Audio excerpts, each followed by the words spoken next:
उल्हासनगर महापालिकेच्या आगामी निवडणुकीत 14 ते 15 जागा RPI लढवणार. राष्ट्रीय अध्यक्ष रामदास आठवले. उल्हासनगर शहर हे व्यापाऱ्यांचे शहर आहे. या ठिकाणी छोटे मोठे उद्योग चालत आहेत आणि आजची पिढी ही दलित पॅन्थरमुळे आज सुरक्षित आहे. तसेच आमच्या RPI पक्षामुळे सिंधी आमदार हा निवडून येतो आणि येणाऱ्या निवडणुकीमध्ये आमच्या महायुतीचाच महापौर असेल. आगामी निवडणुकीत 14 ते 15 जागा RPI लढवणार. नाना बागुल यांच्या अध्यक्षतेखाली उल्हासनगर महापालिकेच्या निवडणुकीत जास्तीत जास्त नगरसेवक निवडून आले पाहिजे, असे प्रतिपादन रिपब्लिकन पार्टी ऑफ इंडियाचे राष्ट्रीय अध्यक्ष व केंद्रीय सामाजिक न्याय मंत्री रामदासजी आठवले हे उल्हासनगर 2 मध्ये गोल मैदान येथे Republican party of India Ulhasnagar शहर जिल्ह्याच्या भव्य कार्यकर्त्या मेळाव्यात आठवले हे उद्घाटन प्रसंगी बोलत होते.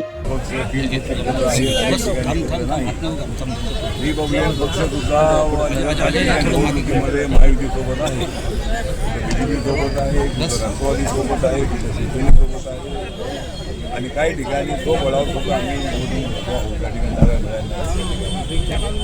या महानगरपालिकेच्या निवडणुकीमध्ये RPI असं वाटतं की जे आमचे 3 पक्ष आणि RPI असे दोघे मिळून आपल्याला महानगरपालिकेच्या निवडणूक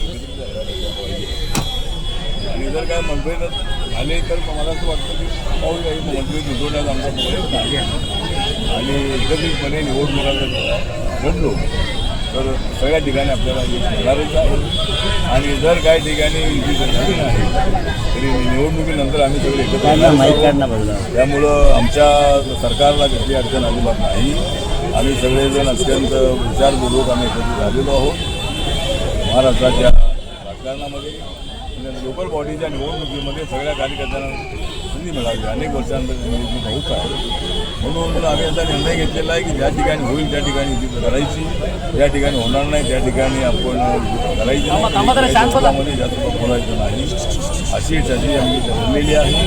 त्या पद्धतीनं मला असं वाटतं की या महानगरपालिकेच्या निवडणुकांमध्ये एक चांगलं यश आम्हाला मिळेल आणि रिपब्लिकन पक्षाला एक 14 जागा मिळाव्या अशी आमची अपेक्षा आहे.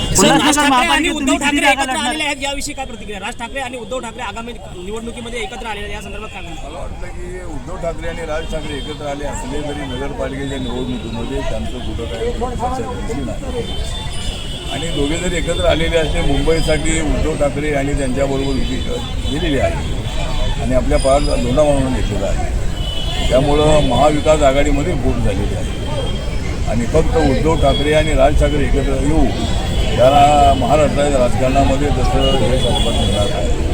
मुंबई शहरामध्ये 40% मराठी माणूस आहे, 60% नॉन मराठी आहे. या 40% मराठी लोकांमधली थोडी जास्त मतं त्या दोघांना मिळतील पण BJPला महायुतीला जे त्यांचे मतं मिळतात. महाविकास आघाडीमध्ये काँग्रेस पक्ष आहे तर त्यांना मराठी त्यामुळे ज्या ठिकाणी काही मराठी मतं जास्त आहेत त्या ठिकाणी काही ठिकाणी त्यांना फायदा होऊ शकतो पण सत्ता मिळेल एवढा फायदा घेत आणि त्यामुळं त्या 2 बंधूंच्या ऐक्यामुळं आम्हाला फायदा आहे की महाविकास आघाडीमध्ये खूप सत्ता झालेली आहे. त्यामुळं आम्हाला चिंता नाही. उल्हासनगर महापालिकेमध्ये किती जागांची तुम्ही मागणी करणार आहे महायुतीकडे? आम्ही 21 जागांची मागणी केलेली आहे. त्यामध्ये 14-15 जागा मिळाव्यात. नाना बागुल यांच्या नेतृत्वाखाली आमचा पक्ष काम करतो आहे आणि आम्हाला एक 14-15 जागा मिळाव्यात. आजच्या कार्यक्रमाला रवींद्र चव्हाणांनी पाठ फिरवली आहे, याबद्दल काय सांगाल? पाठ फिरवली नाही आहे, त्यांची पाठ आमच्या बाजूलाच आहे.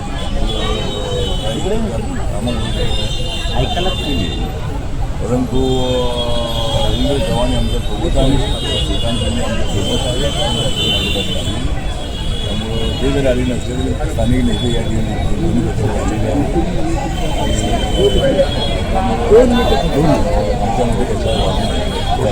तर मित्रांनो, जर तुम्हाला आमचा व्हिडिओ आवडला असेल तर आमचं चॅनल सबस्क्राईब करा, लाईक करा, शेअर करा आणि बाजूला असलेला बेल आयकॉनवरती प्रेस करा जेणेकरून तुम्हाला आमच्या चॅनेल्सच्या सगळ्या अपडेट्स प्राप्त होतील.